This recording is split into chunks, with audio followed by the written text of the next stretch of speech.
ready to put some cable down the mountain? Yeah, buddy. Let's fucking do it. I'll grab it from the bottom and then just start running because I got some coils down here.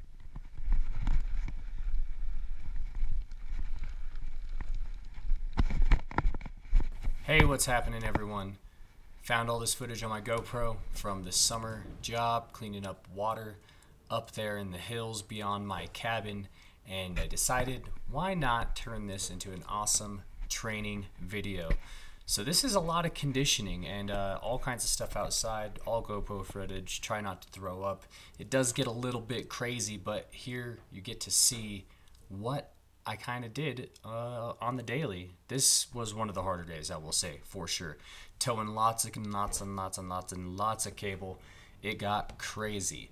So the first thing I want to call attention to is the fact that I'm doing any of this stuff at all. Because a year to 2 years ago, going up and down stairs, a complete nightmare. Not that I was that out of shape, but physically my knees and hips were just beat up.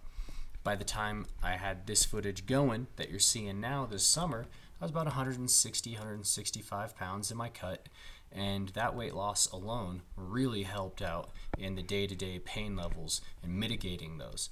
And then the other thing that helped out was just committing to myself what I wanted to do. And despite the pain, despite the stuff saying no, you can't do it, no, you shouldn't do it, I decided to just do what I wanted to do. And that meant getting outside, hiking around. If my hip hurt, my knees hurt, that's fine. I just make sure I'm not pushing too hard, but push myself as hard as I can go and be smart about what I'm doing on the back end. What this means is if I killed it outside training, like what you're seeing here, this was tremendously hard. Maybe my inside training, the stuff in the gym, shouldn't also crush me. And if it is something that I'm not capable of doing, maybe my training plan should accommodate my ability to do the things that I'm able to do best when I can do them.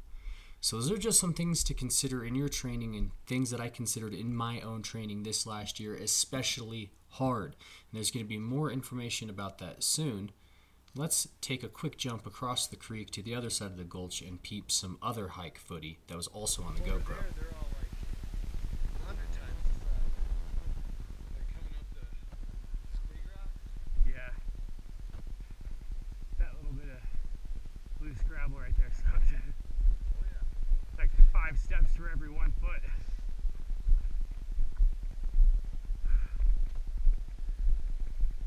Here's some footage also from the GoPro of the hike where I actually found the bighorn sheep skull that you see hanging from my wall in the new gym videos.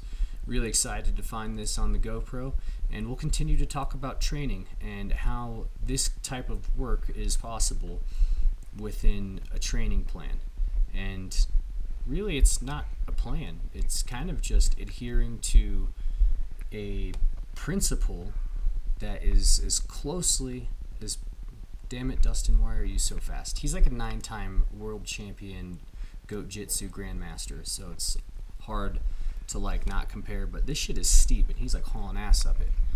Anyways, the training plan, it's got to be flexible in nature because I couldn't lock myself into something because it was just constant failure, missing a rep, missing a set, not being able to do a workout, pushing something aside here or there and feeling like a failure. Also, going outside and committing myself to doing the stuff I wanted to do. Getting out, hiking around, walking, running, jogging when I could, that sorts of stuff.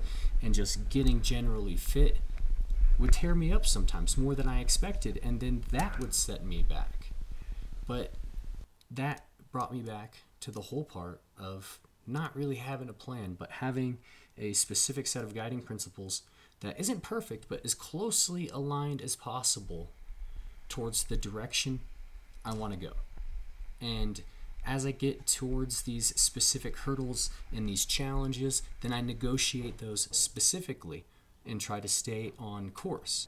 What this meant was taking a more detailed and nuanced approach towards my training strategy versus using a one-size-fits-all kind of band-aid that accomplishes the mission then, but doesn't really advance what I needed to accomplish later on down the road.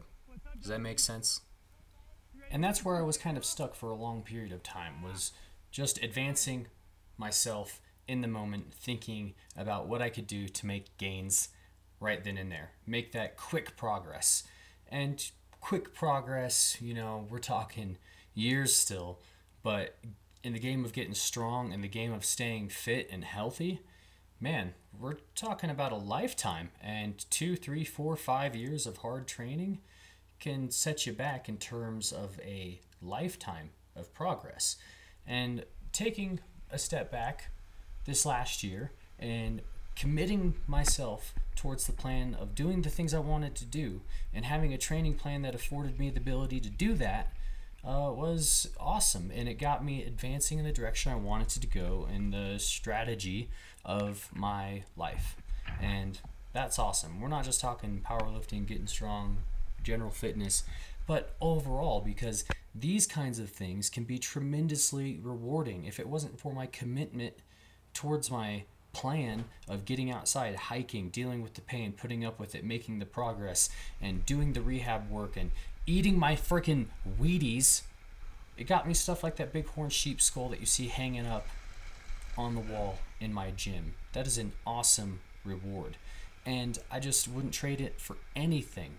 And it was only possible because the training plan I had inside the gym afforded me the opportunity to be successful, to build motivation, to keep momentum going. Going that way. Because sometimes you go in there and it feels like you're stuck. You get into a quagmire. You might have a good day and the gym throws you off. It should never, ever be like that. And I found a way to make my training happen like that. And it was exciting again to be able to make progress, see progress, and get to the place I wanted to go outside and inside the gym. Because physically, they're two different kinds of challenges, but they supplement each other in such a beneficial way. Everyone needs cardio. Everyone needs conditioning work. Too many of us neglect it, and I think I neglected it in a way that was just so severe by really only doing barbell conditioning work because I hated running and it beat me up so much.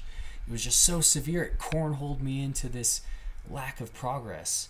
You know, so putting up with the pain, not being afraid of it. Pain isn't necessarily a bad thing. It's telling you something's wrong and you need to identify what's wrong and work through it. And it took a little bit of courage to face that, but I did. Found a way to train and I'm loving it. Thanks for watching. If you liked the video, please subscribe.